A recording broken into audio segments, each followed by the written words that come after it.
Hello welcome to నిత్య Usha vlog. ఈ vlog వచ్చేలేకి ఇంకా డెలివరీ టైం దగ్గర పడింది కాబట్టి నేను ఇంతవరకు హాస్పిటల్ బ్యాగే సర్దుకోలేదు. సరే ఇంకా సర్దుకుందాంలే అని చెప్పేసి ఫస్ట్ అయితే బేబీకి తీసుకున్న జుబ్బాస్ కానీ మిటెన్స్ కానీ గ్లౌజెస్ ఇవన్నీ అయితే ఒక్కసారి డెటాల్ లో వాష్ చేసి డ్రై చేస్తే తర్వాత బేబీకి వేస్తే మంచిది కదా అని చెప్పి ఫస్ట్ అయితే ఇక్కడ బేబీకి సంబంధించిన అన్ని అయితే వాష్ చేస్తున్నాం అనమాట. ఇంకా ఇవన్నీ డ్రై అయ్యాక నేను హాస్పిటల్ బ్యాగ్ లో ఏం సర్దుకున్నాను ఏంటి అనేది చూపిస్తా. ఆ తర్వాత వచ్చేలేక మాత్రం ఇంకా డెలివరీ టైం దగ్గర పడుతుంది కాబట్టి వేడి వస్తువులు ఏమి ఎక్కువగా తినద్దు అని చెప్పారు డాక్టర్. అందుకని చాలా వరకు వేడి చేయని వస్తువులే తింటున్నా. కానీ ఈ టైంలోనే కదా ఏమన్నా తినాలనిపించినా తినేయాలి, ఆపుకోకూడదు అంటారు.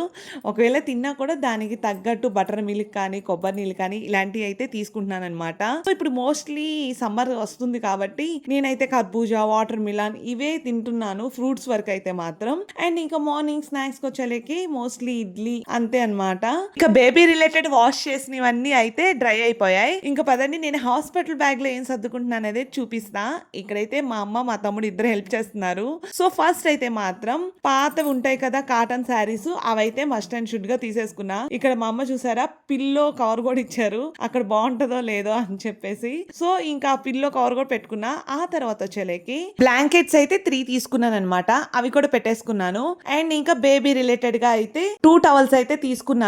అంటే ఇప్పుడు మనకి నార్మల్ అవుతుందో ఆపరేషన్ మనకు తెలియదు కదా. సో ఫస్ట్ అయితే అది నార్మలే, సెకండ్ ఎలా ఉంటుందో మనకు తెలియదు కాబట్టి అన్నిటికీ ప్రిపేర్ అయ్యేటట్టు ఈ బ్యాగ్ అయితే సర్దుకుంటున్నాను. ఆ తర్వాత వచ్చేలేకే బేబీ జుబ్బాస్ కానీ మిటెన్స్ కానీ క్యాప్స్ కానీ ఇవన్నీ ఇంకా వాష్ చేసినవన్నీ అయితే పెట్టేసుకుంటున్నాను. Baby carry bag and feeding pillow, నాకు సంబంధించిన మెటర్నిటీ ప్యాడ్స్ కానీ డ్రెస్సెస్ కానీ ఇవన్నీ అయితే పెట్టేసుకున్నాను అనమాట.